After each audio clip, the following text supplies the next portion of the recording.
The world has put dairy farmers and cows under a magnifying glass. How our food is produced has never been under so much scrutiny from governments, media, and consumers.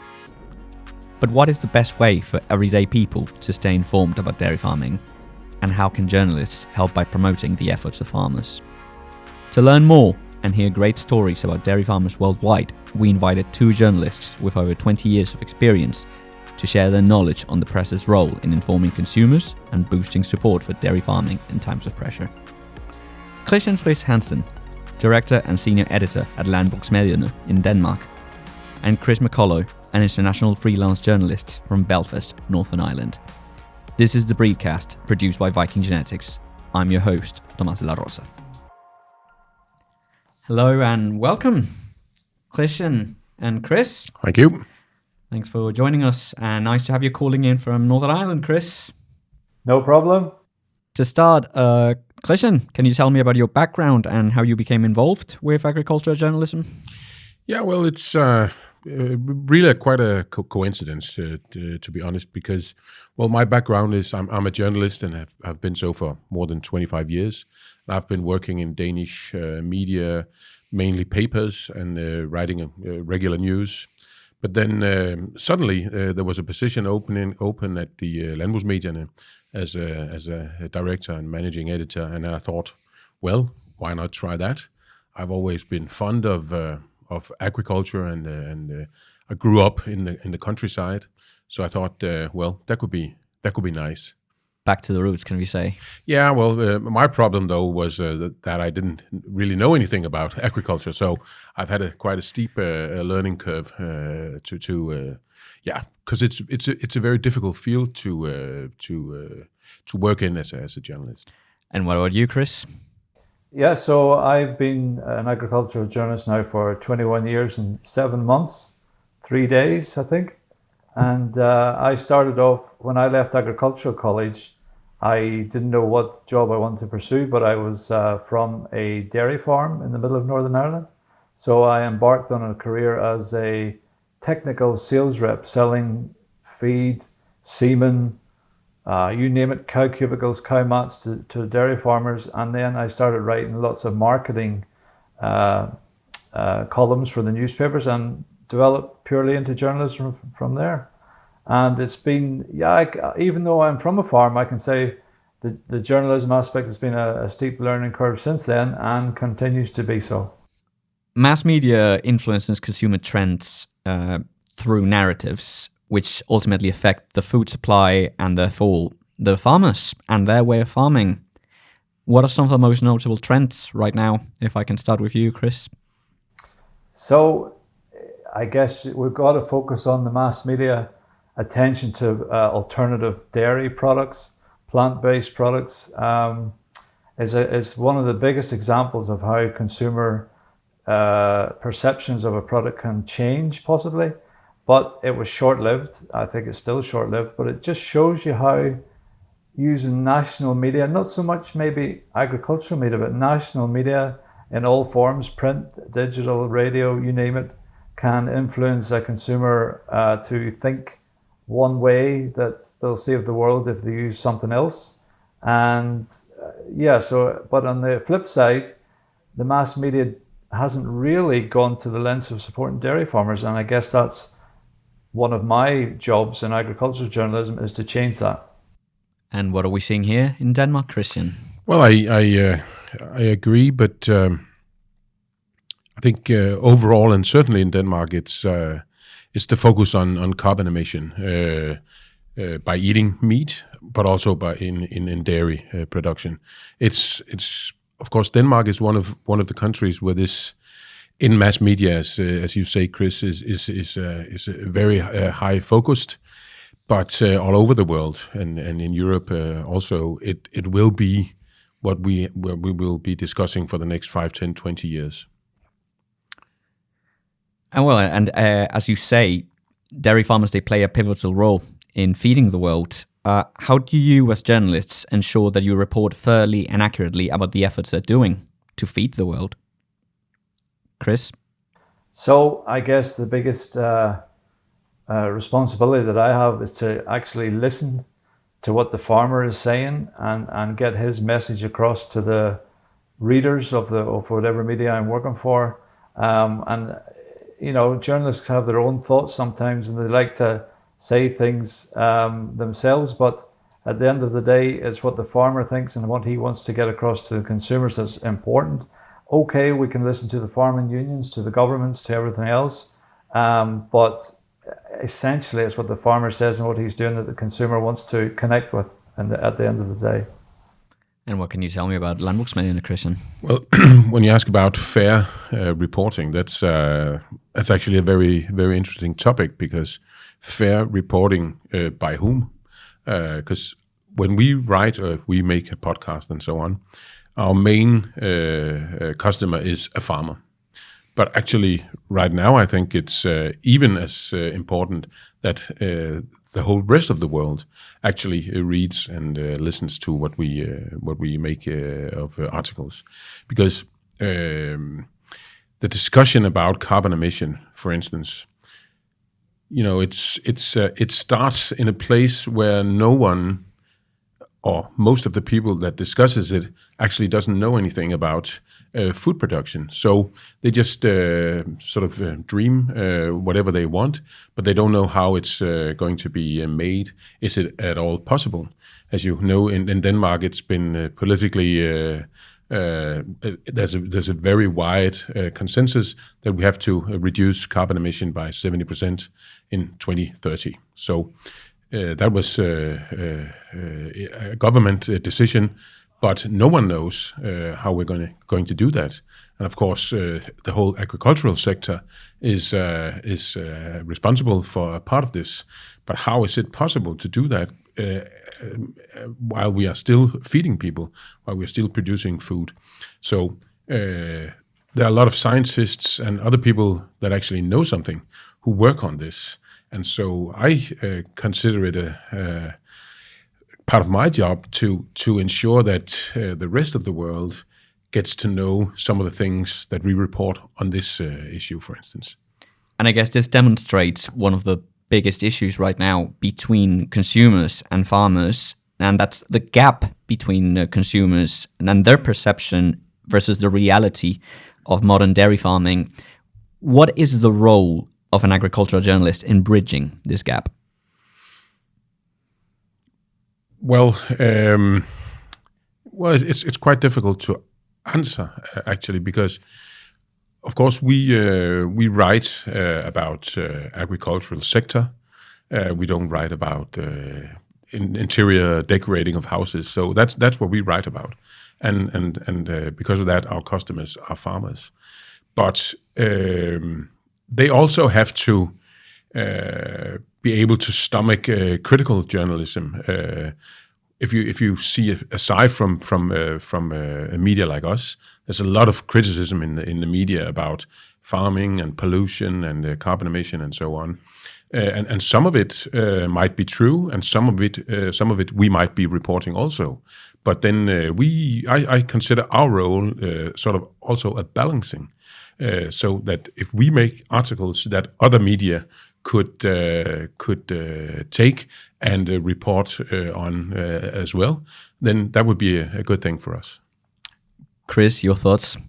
Yeah, I mean, there definitely is a gap between what consumers think and what the farmers do. And I'm fortunate enough that I can write for national media as well as agricultural media in my capacity as freelance. But what I will say, I use the links of the stories heavily on my social media channels, where ordinary consumers, let's call them, can get involved with the conversation, get involved with the story, and hopefully learn something from it. And as Christian said also, other media has a chance to read or learn from what we do as in agricultural media, and that also is a help. I mean, I have national media, so-called agricultural editors, calling me all the time to check something or to ask something what that is.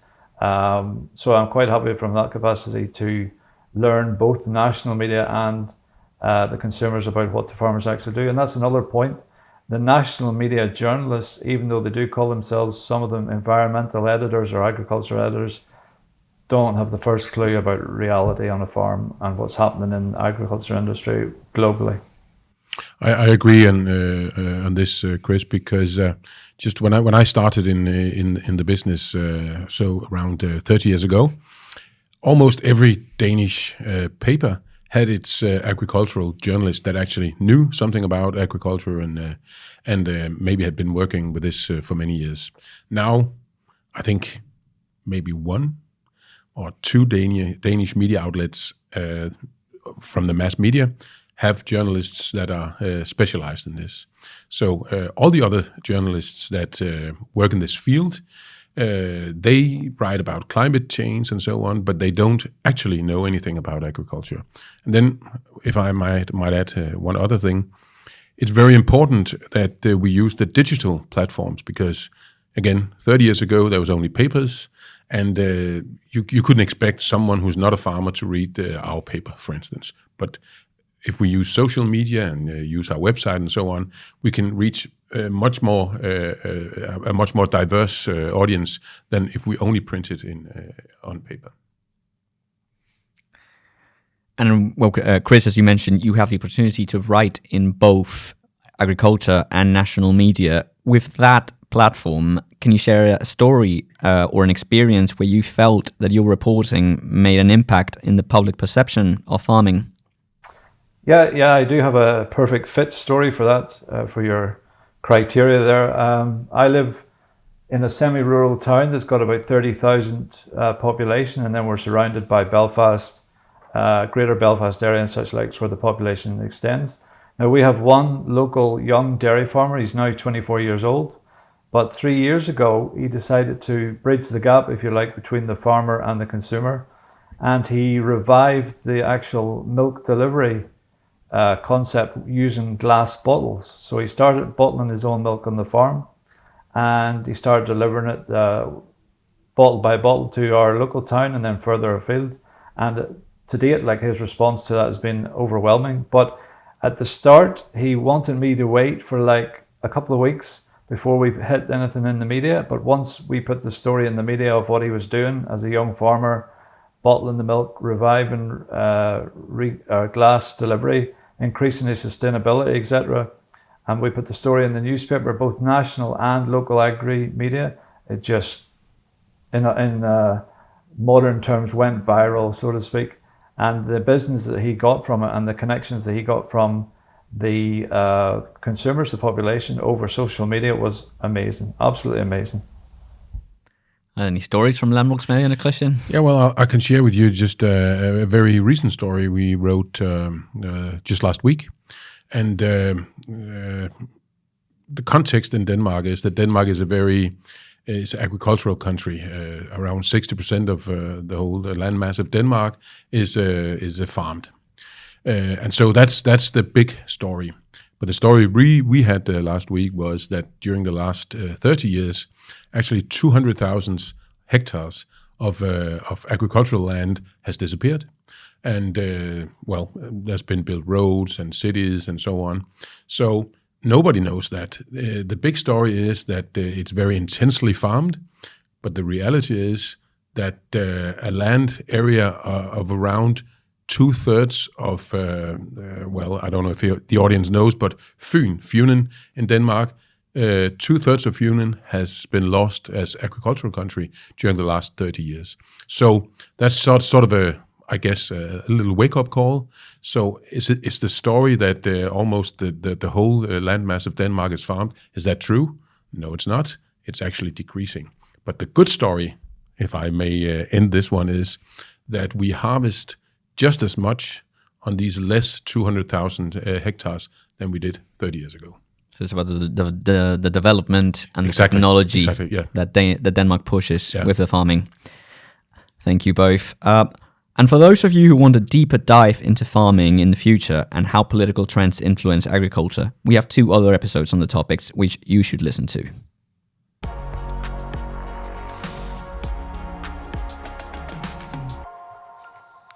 Now, we've heard about the role journalists have to play in helping dairy farmers and informing consumers. Now I'd like to focus more on sustainability because, as you say, Christian, it's a huge part of the discussion right now. Many would argue the main part of the discussion, because some would say it's an agenda and a subject in the media. What are some ways in which you've seen dairy farmers adapt to make their operations more sustainable? Christian? Well, there's a very good example in Denmark by farmers delivering milk to Arla. Arla has made sort of a climate bonus that if you live up to certain criteria, you'll get an extra pay for the milk you deliver. So it's done as of now without being sure that the consumer will actually pay more for this milk. So your investment you don't know if you'll get a return. So Arla has made it within the company possible to gain an extra bonus by living up to certain climate criteria. I think it's a very good example of that. The discussion and where the consumers are doesn't necessarily meet where the farmers are. Chris? Yeah, a lot of our farmers here are reducing their dependence on energy, water, things like that, by installing their own recycling watering systems, by installing or building AD plants to use their own energy. One dairy farmer has actually gone an extra mile and built himself his own yogurt factory to turn his milk into yogurt. So it's quite a good one there. Other things that farmers here are doing is actually using sex semen to bring down their dependence on or the production of bulls, so there's less animals effectively in the system that shouldn't be there, and is creating extra methane or carbon or whatever.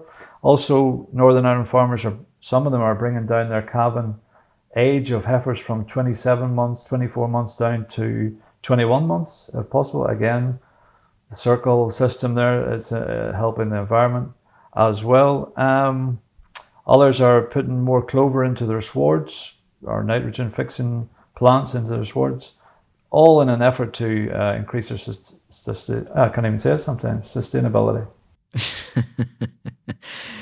And Chris, you've been writing for many years all over the world. You've written stories from India, Kenya, Zimbabwe, many other Northern Ireland, of course, and the UK. What are some practices or innovations that you've seen in these countries that deserve more global attention?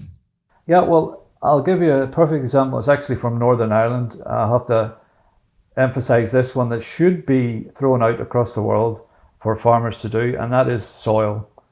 Sustainability and good dairy farming begins in the soil, and if your soil's not right at the start, nothing is right.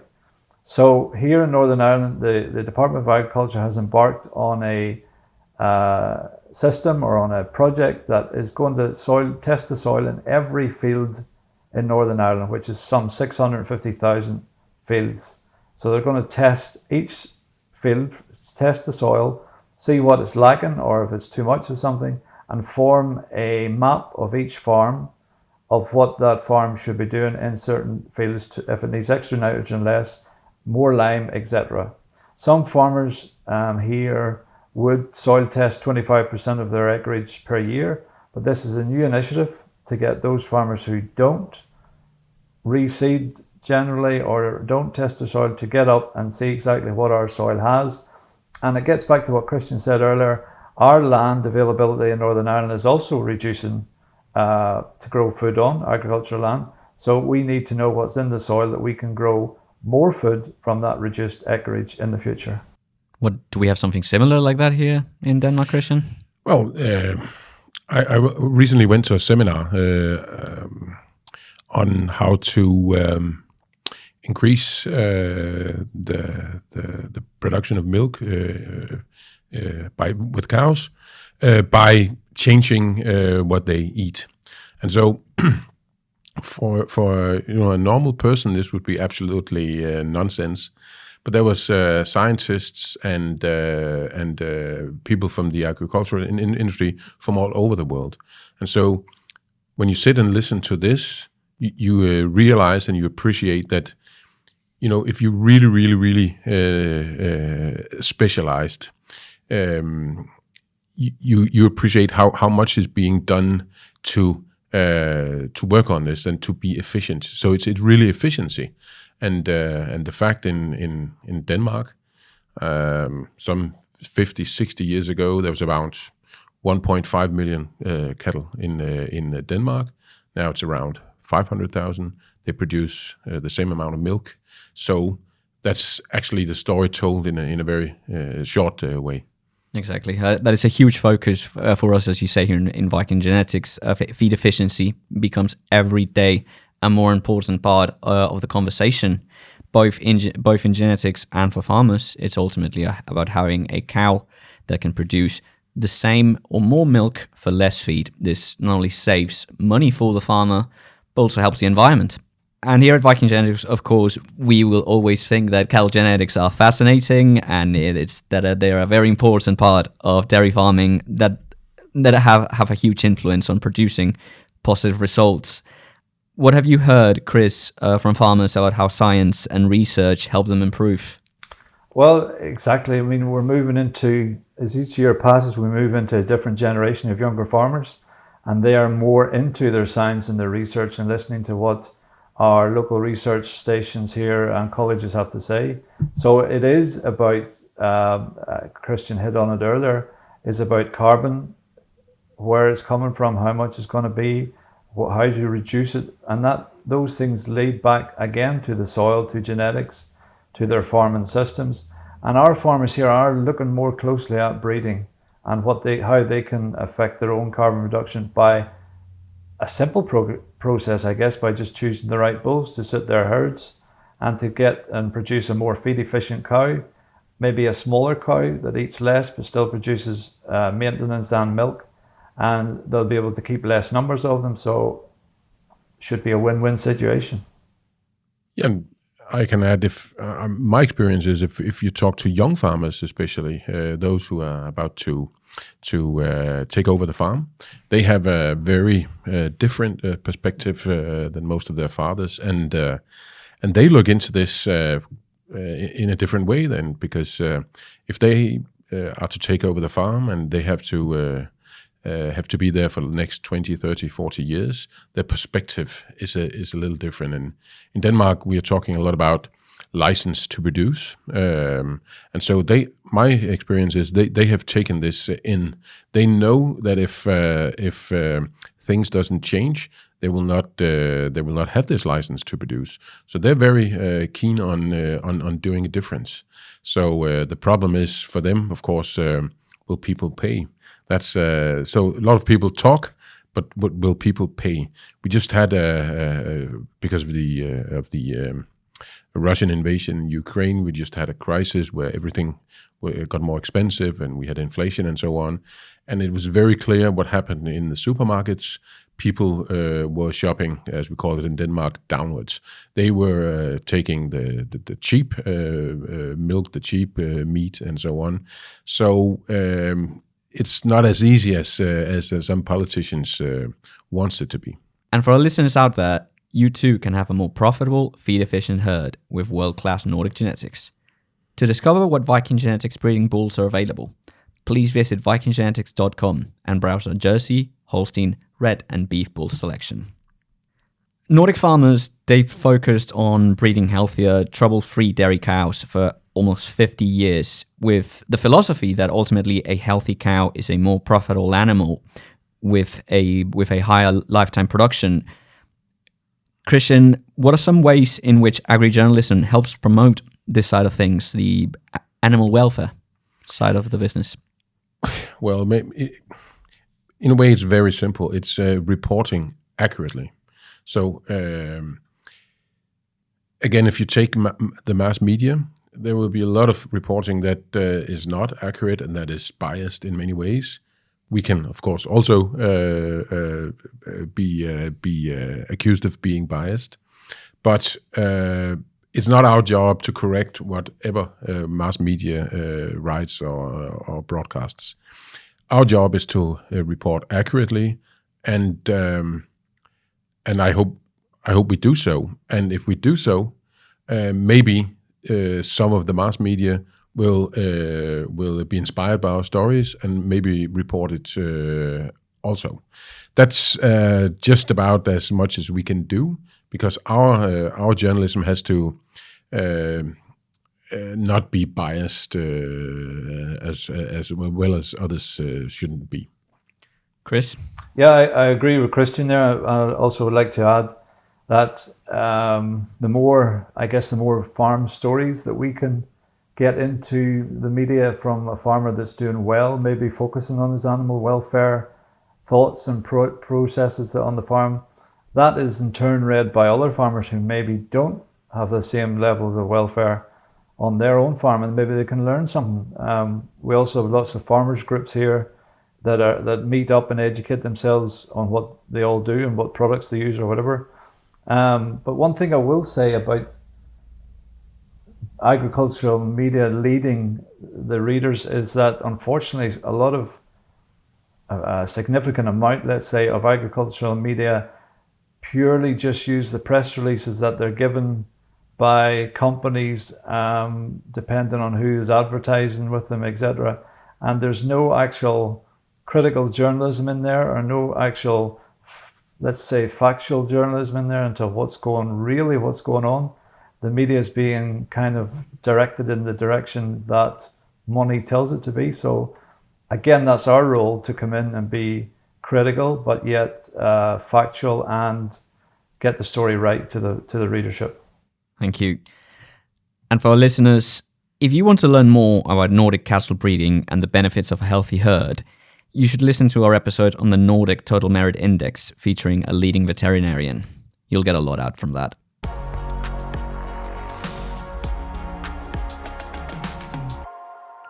We've spoken about the sustainability discourse and how agri-journalists report on it. Now, I'd like to take a look at dairy farming in the future and the upcoming challenges for farmers. As we said, adapting to more sustainable practices is just one of the many challenges facing dairy farmers. What are some of the future trends that farmers will have to cover in the coming years? Christian? Well, for me, there's not a shadow of doubt that it's the carbon emission. There's nothing more important than that. Of course, animal welfare and so on, but above it all will be carbon emission. Chris? Yeah, I totally agree. I mean, I think it's going to come to a stage where every farmer is going to have a carbon value put on his farm, and that value is going to be maybe even put on the milk that's sent to the consumers, maybe put on their government ID. It's definitely going to come down to that, and that's a huge problem.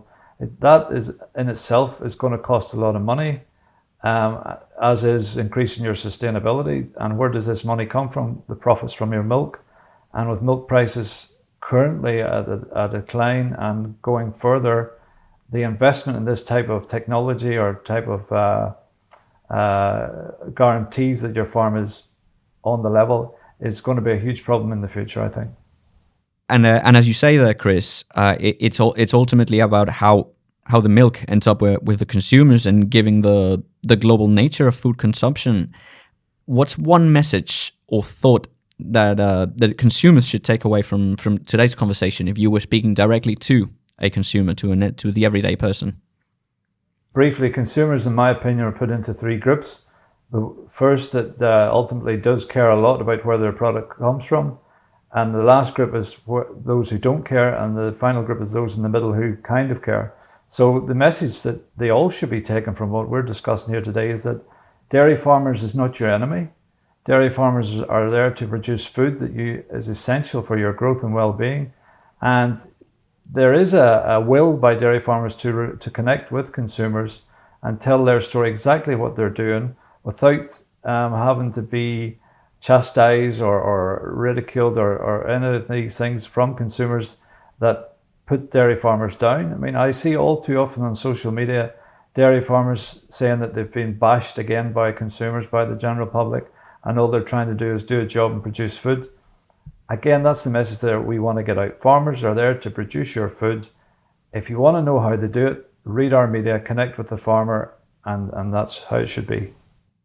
Yeah, I agree totally, Chris. And another thing is that and maybe things are changing right now. I see signs in definitely in the Danish public, Danish debate, that things are changing a little bit, because it's been up till now, it has been sort of a bashing of could be the transportation industry, could be the agricultural industry. So, but it doesn't really get us anywhere. So the sign right now, I think I see is a sign of change, where you address that if we really want to do something about the climate change, it will cost the regular consumer money. So that's never been addressed by the Danish politicians, for instance, because they want to be elected again in 4 years. So don't mention the war, so to speak. But it's obvious for everyone that it needs a lot of investment, and this return of investment, should come from or will have to come from the consumer. So a message would be that the consumer have to realize that things will cost them more, and maybe they can't buy as much as they have been used to. And finally, to wrap up, what would you say to or share with dairy farmers, or just like in your case, Chris, some of those who might be aspiring agricultural journalists tuning in today? I guess the key message to anybody wanting to be an agricultural journalist is that it is a tough gig. There's no doubt about it. You've got to be on your guard, on your factual well-being knowledge every day. But what I would say is to anybody wanting to come in is just to listen. Listen to what the farmer is saying, listen to what the scientist is saying, listen to whatever anybody is saying, but listen to both sides of the story. Make sure you get it right, make sure you get it factual. Don't let your potential ego trip you up or get ahead of you. Ask a simple question, keep it short and concise, listen to what's being said and write that down and get the factual side. That way, readers and journalists benefit from what's in the media. Yeah, and I can say from own experience, having only been in my job for 3 years, you have to be aware that it's a very steep learning curve. It's quite difficult. It's biology, and it's very scientific actually to write about agricultural journalism. So you have to be prepared to learn because it's a very, very difficult area to report from. But what I can also say from own experience is that I think it's maybe the most exciting area to report from actually right now. There's nothing that is more focus on than agriculture and feed business. So you will get a job that's exciting. Thank you for joining us on the BreedCast today. We've looked at the role of the journalist in the world of dairy farming and how they can help inform consumers about the efforts that farmers make on a daily basis. If you want to learn more about VikingGenetics, our dairy and beef breeds, get tips and tricks from breeding and management, and much more, please visit our website, VikingGenetics.com. Huge thanks to Friis Hansen and Chris McCullough for sharing their insights. A shout out to all of you out there listening. If you have an idea for a topic in the world of cattle breeding you would like us to focus on, please visit BreedCast.com or message us on the VikingGenetics Facebook page. I'm your host, Tomás De La Rosa. Please tune in for the next episode where we will hear from Leo Hansen, a Danish farmer who runs one of Estonia's highest producing dairy farms, and Hannah Driscoll, product manager for Viking Holstein. You've been listening to the BreedCast, innovative breeding in your ears.